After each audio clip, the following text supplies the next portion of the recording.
The New York City chapter of the Historical Novel Society is pleased to present this recording from March 29th, 2023. Faith L. Justice, our steering committee member in charge of member outreach and benefits, shares her experience in cracking the audiobook market. With 8 audiobooks produced across a variety of platforms, she provides our writer members information on why and how to get their books into audio. Our host is Steering Committee Chair Stephanie Cowell. Information about our chapter and its leadership is available at our website, link listed in the description. Thank you, and enjoy the program. Good evening, everybody. Thank you so much for coming. You are now at a meeting of the Historical Novel Society in New York City, which is a branch of the national one, and that in turn is a branch of the one in England where it started. And we are a wonderful congenial group of writers, all sorts of historical novelists, from beginners through people who have been published several times. We meet generally once a month, about 9 times a year. And we have a presentation, as we're having tonight, on some subject that is of interest to historical novelists. Or we have a couple of writers reading and talking about their work. Or we have a wonderful party and just have a lot of fun and make very, very good friends. So I urge you, if you're not in the Historical Novel Society, please join us. We're just a fun bunch of people and we learn a lot from one another. So tonight we are having a fantastic subject called Cracking the Audiobook Market. And I'm told, and Justice will tell us more, that you must have an audiobook these days. Faith L. Justice is the author of the Theodosian Women historical fiction series, plus 2 standalone novels, 3 collections of short stories, and a middle grade historical fantasy, all of which are available in audio. She is the past chair of the New York City chapter of Historical Novel Society and currently serves in member benefits and outreach. She's attended every HNS national conference but one, and presented at most. For fun, she likes to dig in the dirt, her garden, and various archaeological sites.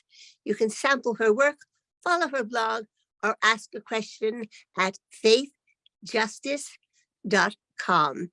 Okay, Faith, hello. All right. Thank you, Stephanie. And actually, it's faithljustice.com. But I'm sorry. Oh, okay. no, that's okay. It's like if anybody tries to Google Faith Justice, I'm like on the 1000th page because everything that has faith and justice in it shows up first. So I always have to. I will get this right eventually. I don't think I even gave my name. That's fine. All right, Faith. All right. Well, thank you for joining us, everybody. Welcome to Cracking the Audiobook Market. As Stephanie said, I have 8 books out in audio. And the short stories, the illustrated children's book, and my 4 novels. And the journey to getting my books out in audio was really kind of fun. I mean, I put my toe in the water about 7-8 years ago with my short stuff. Because I just wanted to test it out and see what you had to go through to make this stuff happen. Luckily, I have a family that has a background in audio production. My husband, Gordon Rothman, does directing for some of the big traditional houses. And my daughter does, she did quality control for a lot of the big houses. I say did because I was talking to her even as early as 2 or 3 years ago saying, sweetie, you're going to have to come up with another job pretty soon because AI is going to make you irrelevant. And it hasn't quite, but it's almost there. And we're going to talk more about that at the end of the thing. So she took my excellent advice and applied to grad school and is now working on her library science degree up in Albany. So very proud. So anyway, so that's me. That's my background. I've done a lot of different things in audio, and I'll talk about those as we go through. Okay. So the purpose of this presentation is to give you enough information to decide if and how you want to get your books into audio based on your career goals. We're going to talk a little bit about that as well. I'm actually going to kind of quickly go through the market data on, why you should be in it, because I'm hoping to make my case very quickly that yes, you should. The how part takes a lot more effort to get through. So I'm going to spend hopefully the bulk of my part there. But I just wanted to point out that with most projects, it's your time or your money. I mean, you can use your time and do these things yourself, or you can pay somebody else to do them for you. And that's always part of your career choices as you go along the way. So we'll talk more about what kinds of factors help you with that.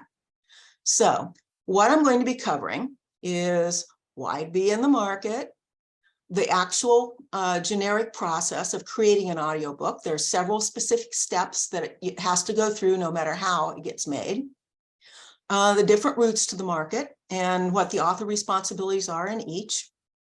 Factors to consider when deciding which route to take, and that's the money and time part. Distribution channels, which is really interesting because that has really got grown in the last few years. It used to be, Audible was the 600-pound gorilla in the room. It still is, but you also have a lot more options. Marketing strategies, and I'm going to only talk briefly about marketing strategies, just kind of name them, because quite frankly, a lot of the marketing strategies are very similar to what you use with print or ebook. And finally, I'm going to talk about market trends. That's where I'm going to get into the whole AI discussion. So why should you get into the audiobook market? Primarily, so you readers can find you. There are readers who prefer ebook, who prefer print, and a lot of readers who prefer audio, and quite frankly, don't buy print or ebooks. So, you want to reach out to as broad a market as you possibly can. I'm assuming you'd also like to do it for the money. This is the fastest growing segment of the publishing business, and I'm going to go through some more data on what that looks like. And finally, because competition is growing, the big guys are all in and the little guys are catching up. So if you want in, I recommend you do it sooner rather than later. Okay, so let's talk a little bit about the readers. I think this is really interesting information. As I'd said before, audiobook readers are new readers. They tend to prefer audio. They listen to a lot of podcasts. They would rather be on their phones, and you'll find out why very shortly, than almost anything else. They also, if they do read print or ebook, they make new time for audiobooks. The audiobook readers are also disproportionately female and African American.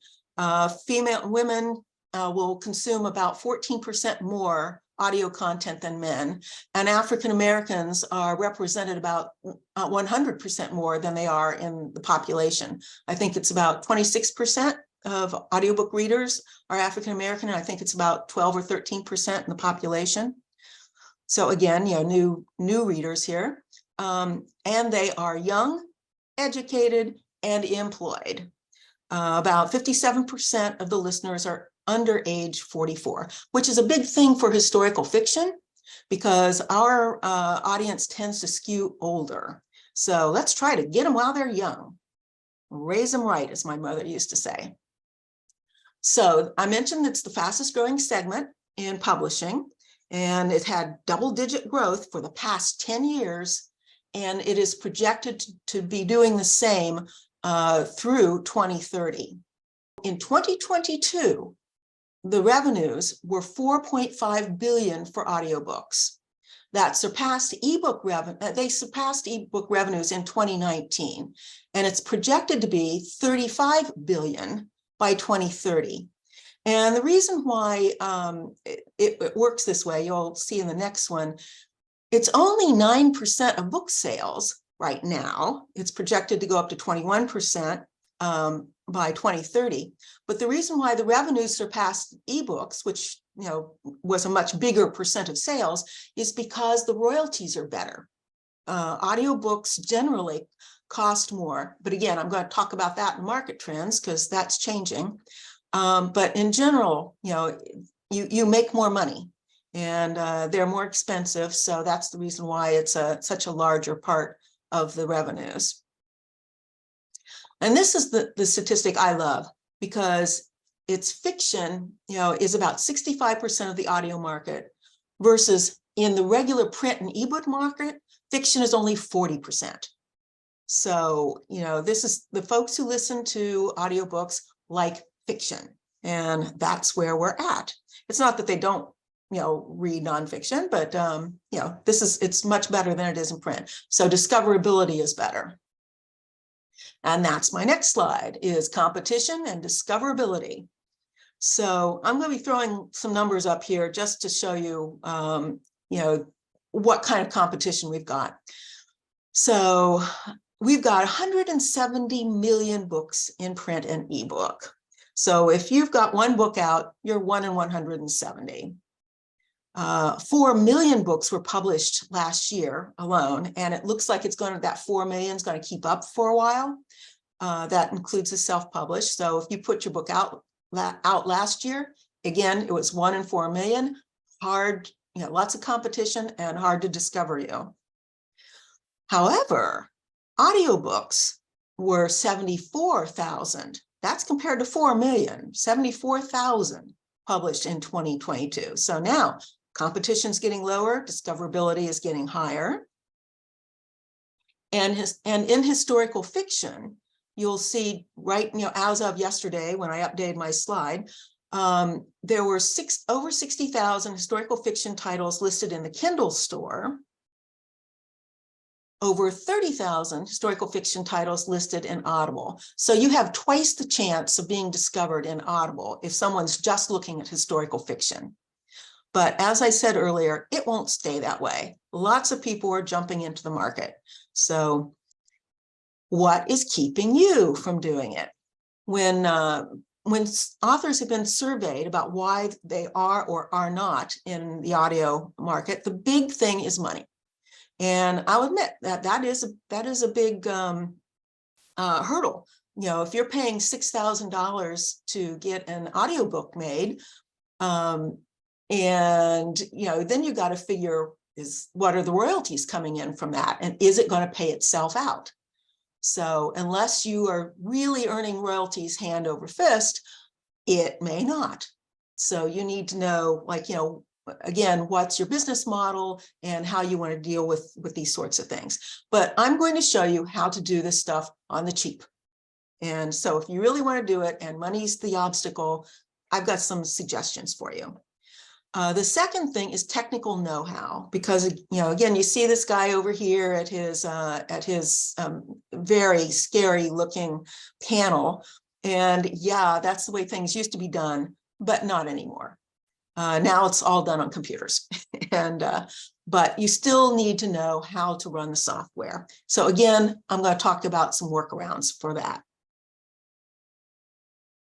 All right, so how do you get, how does a book, generic, how does a book get from print to audio? The first thing you need to know is who owns your rights to the audio production. If you have a contract with one of the big traditional publishers, they almost always take the rights to audio, and they will put your book out in audio. So you don't have to do a whole lot if you're being published by one of the big five. Most of us aren't. So if you're being published with a smaller publisher, then you need to look at your contract very carefully and see, do they have the rights to put your book out in audio, or did they not? Do you still have it? If they have the rights, are they putting your book out in audio? And if they aren't, you should be pressuring them to do it. But if they don't, if they resist that pressure, if they say, yeah, we've got the rights, but we don't want to do anything with it, tough, then you're going to need to get a little more aggressive. That's the wrong word. Assertive. Here we go. And really say, hey, if you're not going to make the book, revert the rights to me. And you might even have to get a lawyer involved, when doing this. And there are lots of sources out there that tell you how to deal with those kinds of things. But anyway, the purpose here is that you get the rights. If you are an indie person, indie publishing, and you already have the rights, then fine. Or if you own the rights, because the other publishers didn't take it. So that's where we're starting with the baseline right now. You own the rights. So the next decision is like, who will produce this? And that's one of the things I'm going to discuss in more detail a little bit later. Are you going to do it yourself? Are you going to sign it, etc.? No matter who produces it, the author is going to end up prepping the manuscript. And prepping the manuscript is some work. You basically have to read through the whole thing, put together pronouncers for weird names and places, make sure that there are no missing words and all that sort of good stuff. And what you want done with charts or genealogy things or the indices. So you need to make some decisions about that. And again, there's an AI tool that says it'll help you with this. The next thing after the manuscript is all ready to go is recording. Now, recording can be done by lots of different people, and we're going to talk about that. But the generic thing is it gets recorded. The next part is editing. That's making sure that all the general flubs that were like, if you're recording and you got uhs and ahs and you had to repeat a sentence, that all gets taken out. And then it gets put through quality control. That's what my daughter was doing. And she would listen to a recording against the text and would make notes about, this word was dropped, or there was a gurgling stomach sound here, whatever that is, to try to clean it up. And whatever then was done with with quality control, they send a list back saying these are the things that need to be redone. So retakes. So the narrator, whoever that is, has to go in and make the corrections. Then it has to go back to editing and quality control, and hopefully no more retakes, but you never know. Sometimes you have to do another round. The final technical part is mastering. That is really just making sure that the files that you have meet the specifications for all your distributors. And again, lots of resources out there on how to make sure, that happens. And I'll also show you again how you don't have to do this yourself. Then you submit the files to distributors. And it could be just one distributor, meaning Audible, or it could be many. There's like 50, 60, they keep growing. You also have to have an audio cover, which is different from your ebook and your print cover. I have a theory. The audio cover has to be square. And I think this is left over from when we used to have CDs. Books came out on CDs, and it had to be in that square jewel case, because everything now is basically streaming or digital.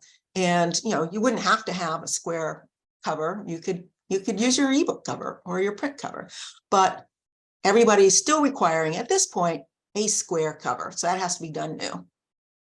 And then finally, there's the marketing part. So that's the generic journey. So let's see more specifically how this works. There are basically 4 routes to the market.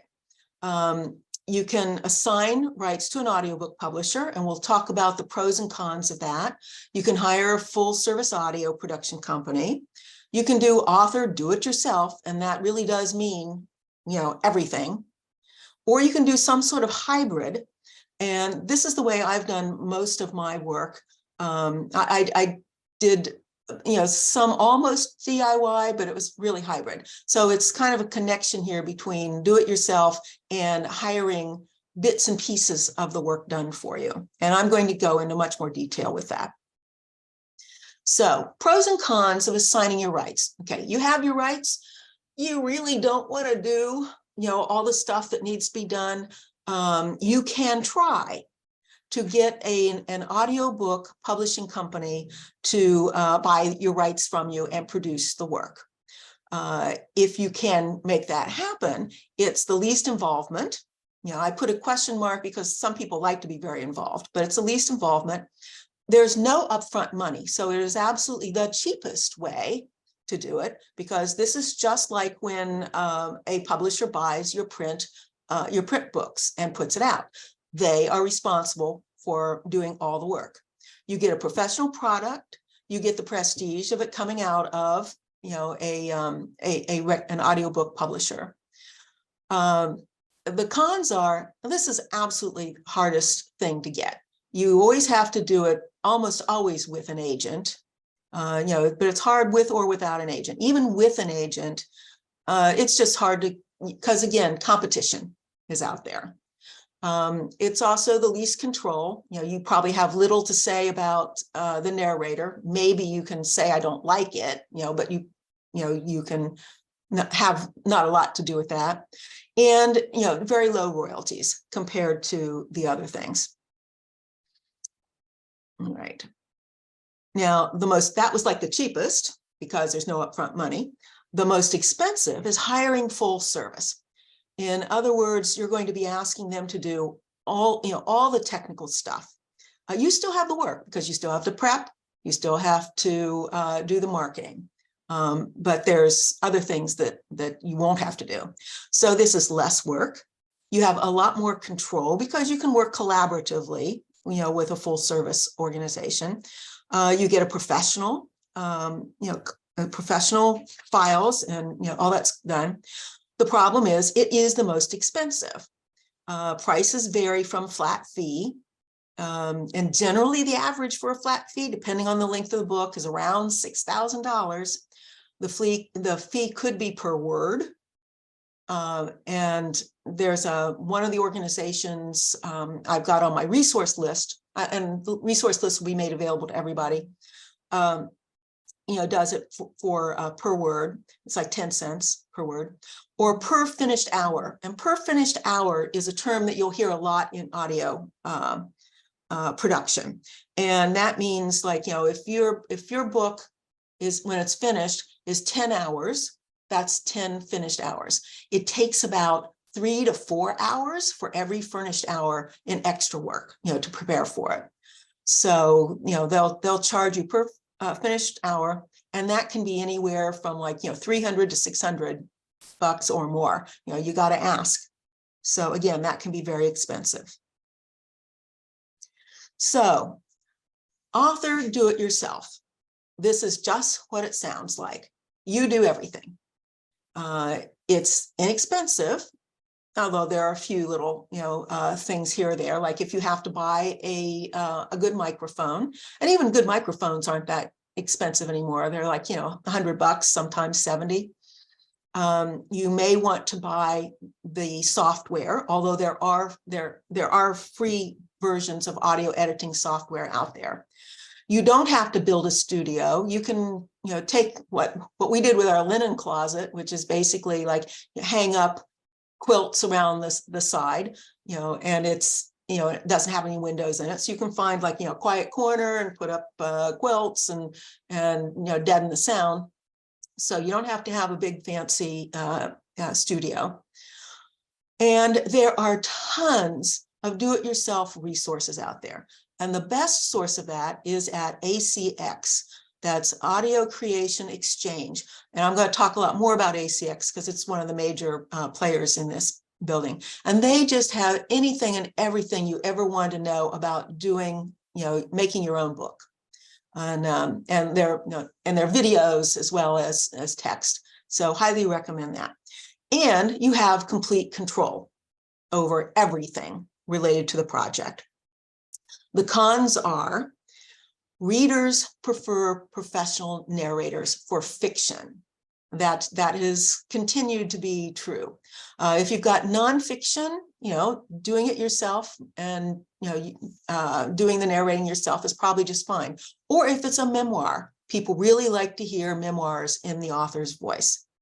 But fiction, they actually do prefer a professional narrator. Unless you're like a really famous person like Neil Gaiman. Neil Gaiman reads all his own stuff and people love it, but not everybody is Neil Gaiman. The other major con is the learning curve for the tech and the software. So, learning how to record, learning how to edit, learning how to master, that all takes time. Once you've done it, you've learned it, you can keep going, so it's kind of an initial learning curve, and then things get easier, but that is there. And then the final, as I said, was the hybrid, where the author outsources a lot of the work. And I'm going to go through that in greater detail. But the pros of that is that it's cheaper than the full service, because you kind of control what you're outsourcing and how much you want to pay for it. Others can do the tech stuff if you don't want to deal with it. You can hire a professional voice, and I did this once, and I'll talk about that. You have considerable control. As you're working on your audiobook, you find incorrect text errors. That's up on the DIY as well, which I have found to be very useful, when you're looking at your textbooks, and then you can go back and make changes. The cons is it is more expensive than do it yourself, unless you barter services or recruit volunteers. And that's basically what I did for my early stuff. So basically, I bartered my husband's tech skills for doing laundry, meaning that we both do each other good turns all the time. But if you have people, friends, family, acquaintances that you can barter services for, okay, you know how to do editing on the software, I can do a beta read for you, whatever it is. But if you can barter services or recruit volunteers. So with all my short stuff, Gordon and I actually read the stories. I did the female point of view stories. He did the male point of view stories. He did all the editing. My daughter did the QC, but I took care of all the other stuff. I did the prep work. I did, getting it all set up with distributors, et cetera, et cetera. One of my first novel that I put out, I actually hired a professional person to voice it, but we did it here in our studio. My husband directed and then did the initial edit, my daughter QC, et cetera, et cetera. So that was a little more expensive, and I paid her a flat fee of $1,500, but everything else was free because friends and family. So just to recap the journey from print to audio. The things in blue are the things that the authors still have to do no matter what.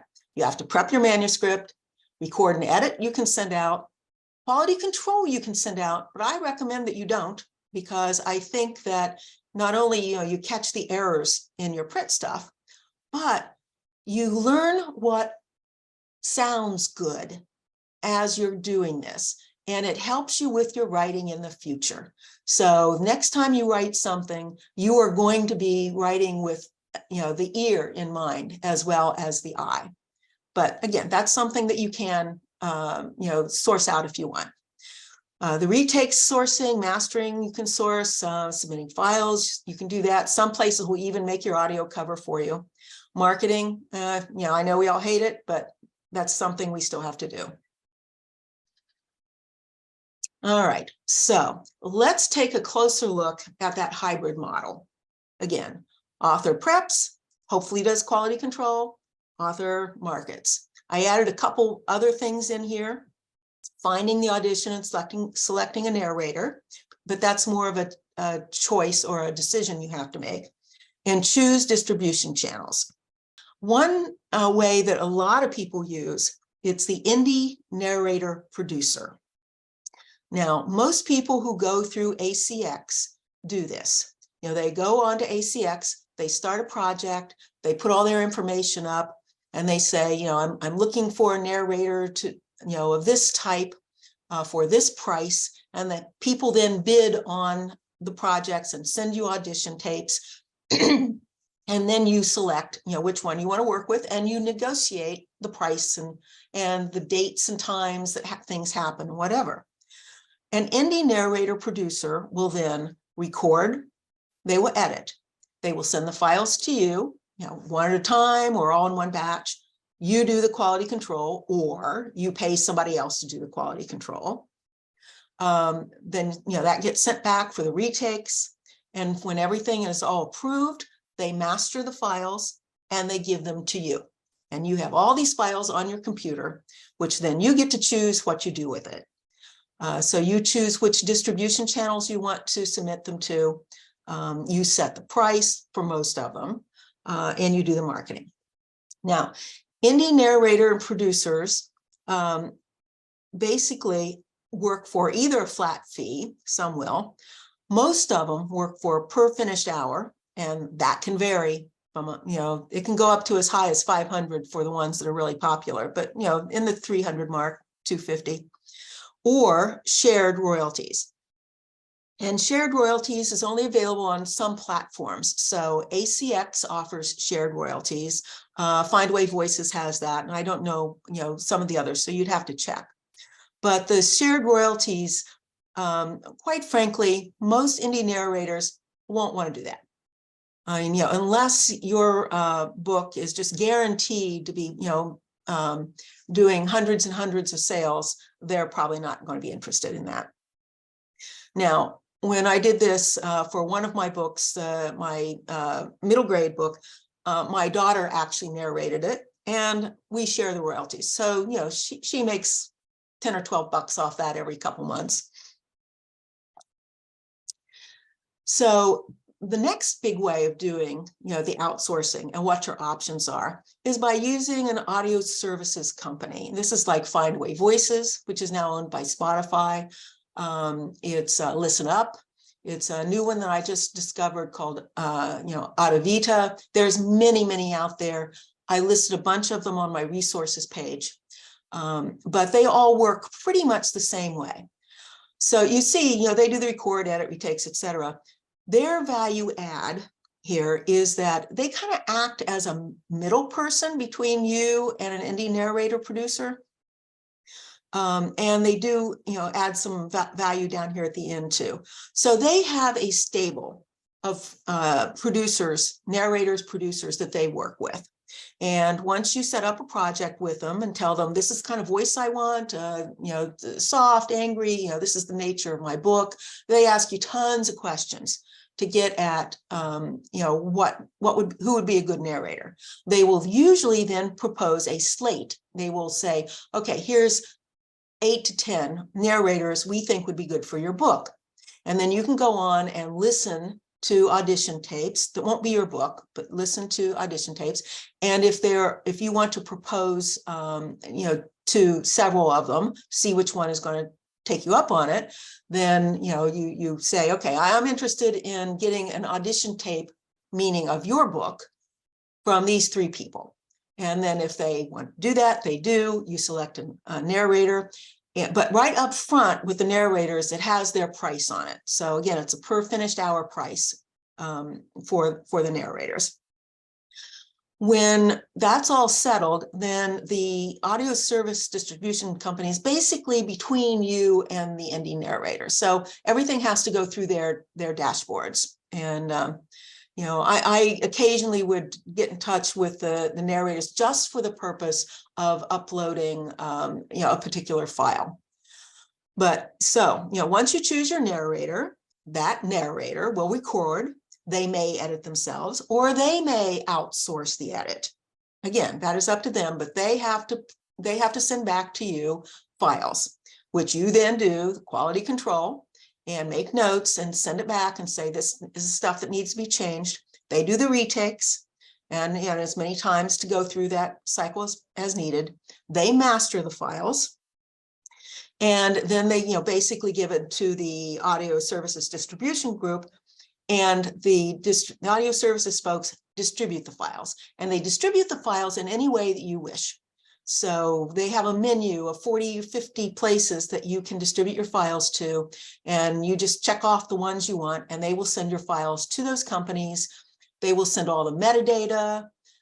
They will then track your royalties, and they will distribute the royalties.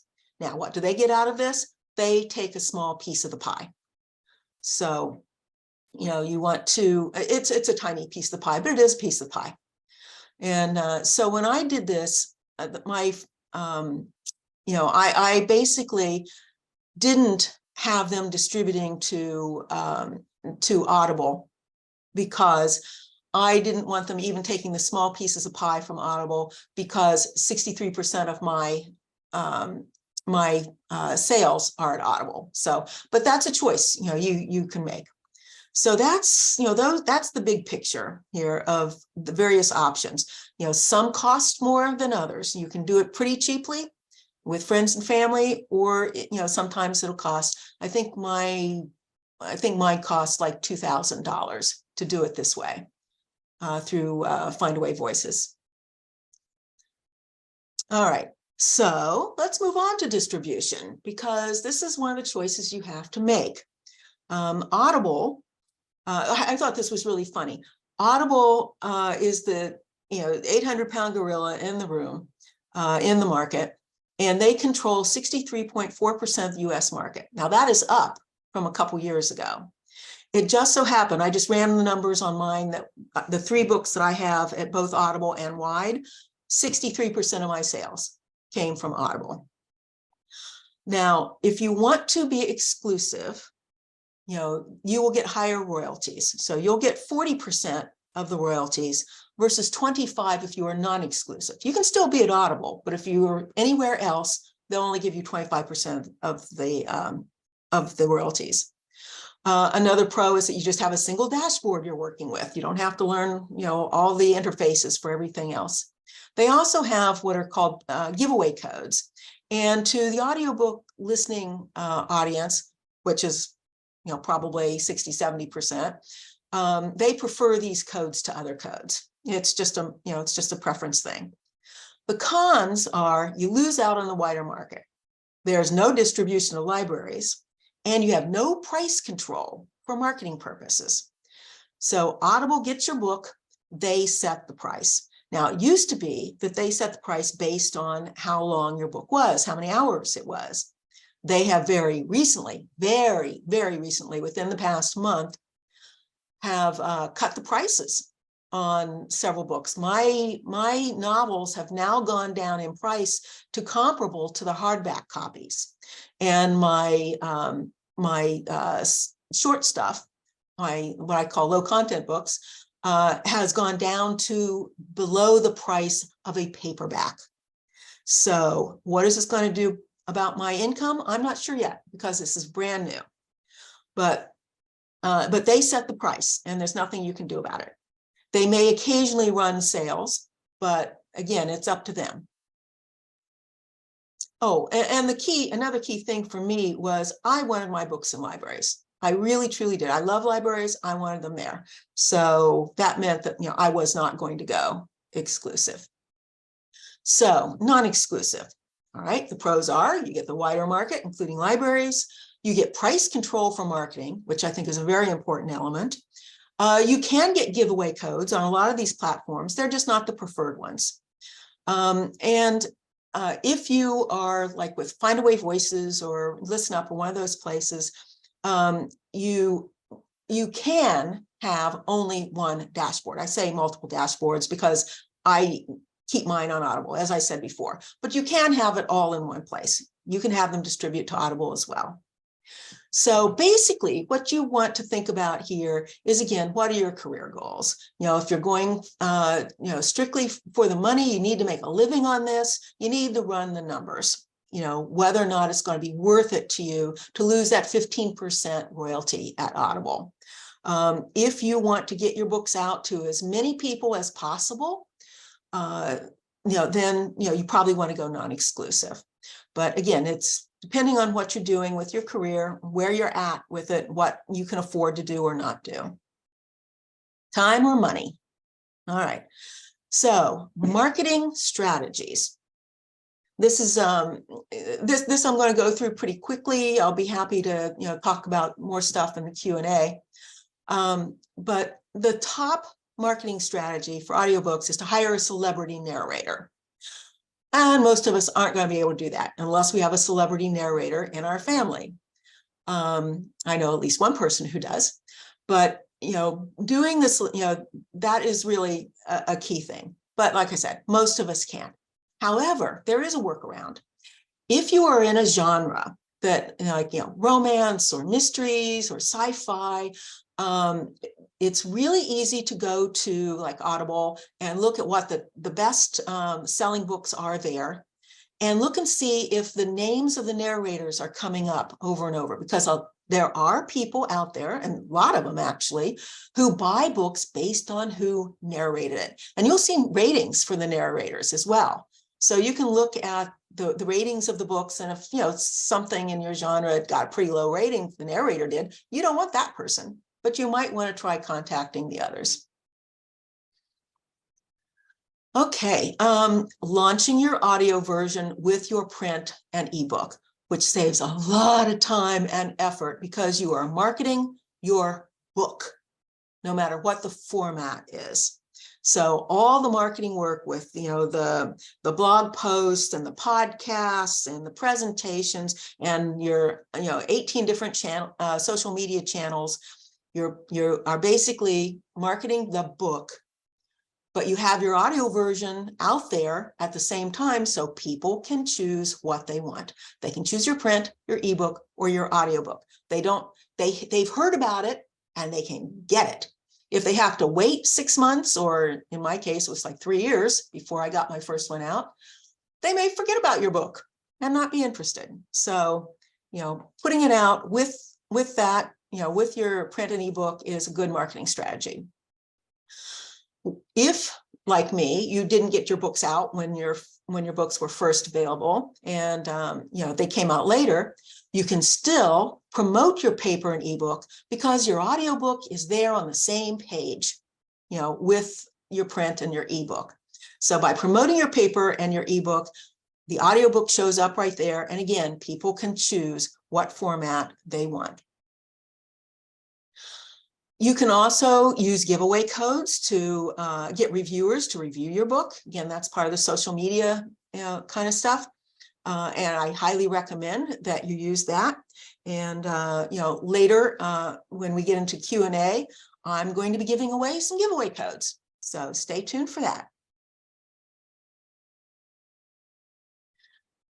And using a price drop, just like with your paper or your ebooks, price drops work. It really boosts sales. It gets a lot of notice out there. But the only way you can do that with an audiobook right now is if you control everything. So there is Chirp, which is the BookBub of audiobooks. But if you control the price of your book, and you can do that through through other distribution channels other than Audible, then you can drop your price, run your special, do your marketing, do your advertising, and then come back and raise the price after the time period's over. Another thing that's kind of new and fun these days is, blog tours used to be the thing for books. Now it's the podcast tour. And not only a podcast tour, you can probably even have podcast ads. This was something that was recommended in a marketing for audiobooks, which basically says, a lot of podcasters, you can buy ads really cheap, and they make your book part of a more organic part of their podcast.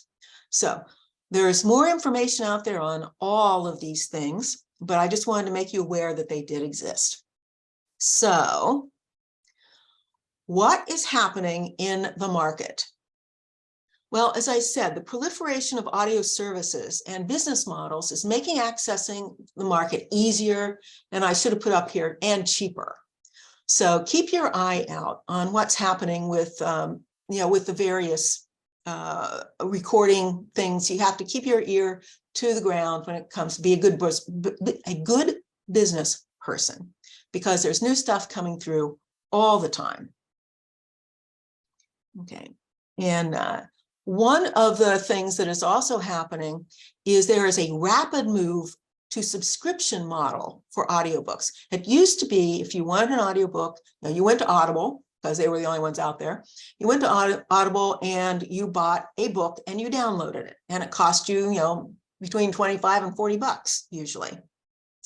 But a lot of audio readers and have been moving towards the subscription model, where you pay a monthly fee and you get access to so many books or so many credits, or a particular list, whatever. And that is actually exploding now. How that is going to help with authors' incomes, which direction it will impact it, I don't know which at this point. I still got to run the numbers for myself, because if the audiobooks are cheaper, like what's happening at Audible, and then I've got even cheaper prices at my other places, maybe more people will buy the books. So we'll see. But that is a biggie. And then finally, the role of AI in content creation, quality control, and narration is a market disruptor. In other words, we have no freaking idea, how this is going to roll out in the next several years. We've got some hints about it. Like even right now, if an author wanted to, they could use an AI bot to help them write their books. That's the text part. Or write their marketing materials. There's all kinds of ways that you could use, an AI in with your audiobook. There are AIs out there doing cover art.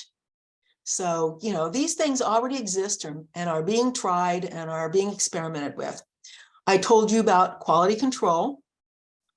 There's I forgot to put manuscript prep up here, but there's a company called Positron, Pozotron, which was in the list of my resources, which will look at your script and help you, script or text, and help you get it ready to be read by a narrator. And they also do quality control. So everything goes there. You still need to listen yourself, but at least they will get the bulk of what's done. So those are things that are out there now that are being used frequently. Narration is the big thing that has just come up. Apple Books kind of sneakily, just in January, came up with what they called digital. Let me see, I need to pull this up. They come up with what they call Apple digital narration. And basically what they are using is they are using AI and machine learning. So they have taken audiobooks that have been made by other people and narrated by other people, and used those audiobooks for free, without paying for it, to train their machines to do narration. And Findaway Voices, I am sorry to say, was complicit in that. And there was a small clause in the contract starting in 2019, which basically says, hey, you're giving the rights to Findaway Voices to share these files with Apple for the purpose of machine learning, as long as they don't, sell your files to someone else. Okay, but you don't get any royalties for that. The narrator doesn't get any compensation for that. And so that kind of blew up recently. And this SAG-AFTRA, which is a major union with radio, it's actually Screen Actors Guild, American Federation of Television and Radio Artists, got involved because a lot of their people were, saying, what the heck, is Apple doing using my voice to train their machines? And so they got involved. And right now, they did a good job. They went and they sat down with Findaway Voices. They hashed out stuff, and they came back and said, okay, Findaway Voices and Apple are no longer doing this. However, I'm thinking, all right, if it started in 2019, that means they still have 4 years of training that they got for free. with their with their machine learning, but they are not going to do it any time forward, and they're not using any of the files that they had used in the past. Those are all being returned. Like I said, this was a big deal, and SAG-AFTRA put out a long piece that described what was going on, but they basically said, okay, we've shut this down for now. They are going to make this part of the bargaining that's going on. And they specifically said that they're going to focus on bargaining with Findaway over fair terms and around any future use of this kind of material for digital training purposes, including appropriate consent. So that's where that is with machine learning. But on the resources guide, I did put a link to the Apple digital books. So you can go check it out for yourself in terms of right now, they say they will take ebooks and translate them into audiobooks. You're doing nothing. You're not prepping. You're not doing any of that stuff. But they are only doing it for fiction. And fiction, I thought this was funny. They had fiction and romance, as if romance wasn't fiction. But that's what's going on down there. And it's, like I said, it's a big deal. We don't know what's going to happen. Legislation might get involved. The unions are already involved.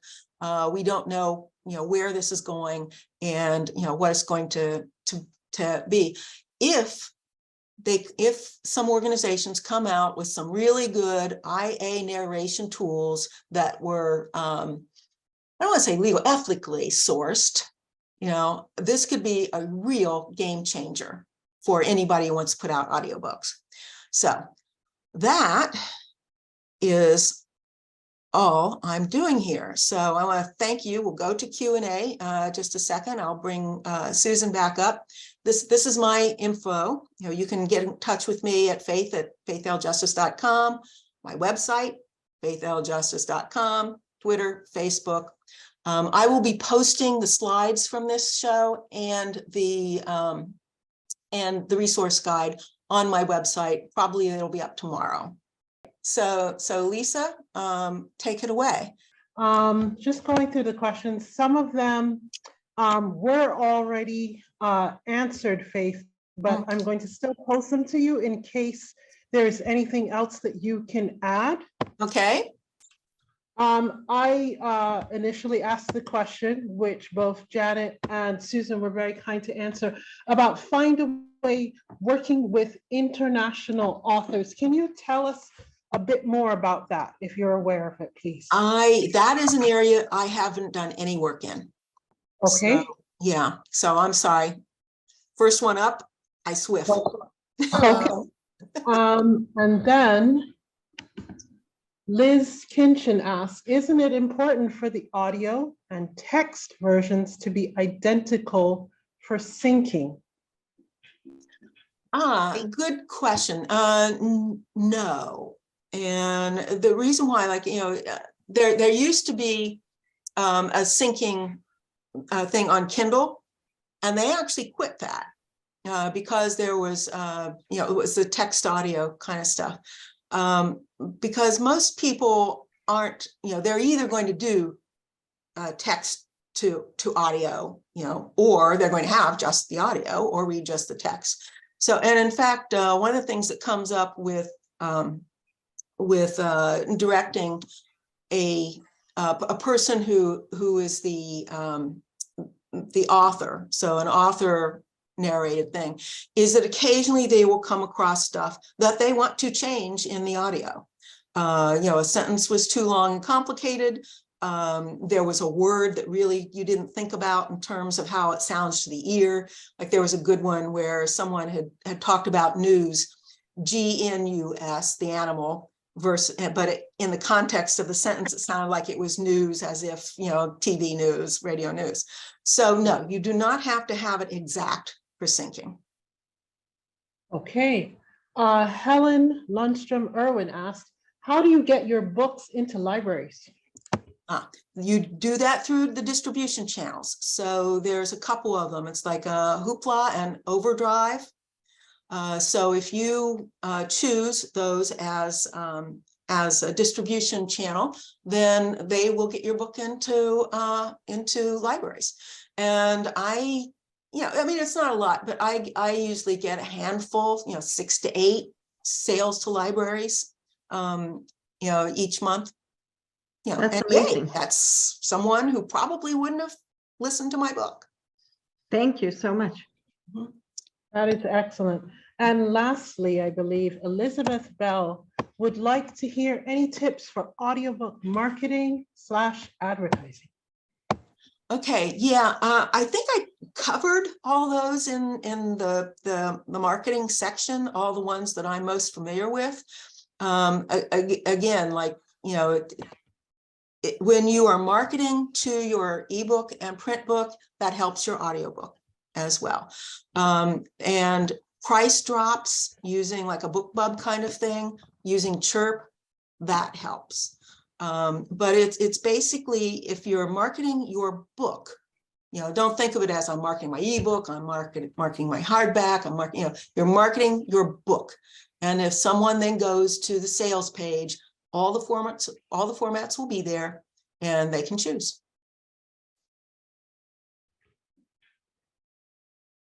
So that's the last one, Lisa? I believe that is, but I've also put into the chat that if there are any other questions, please keep them coming. Okay, great.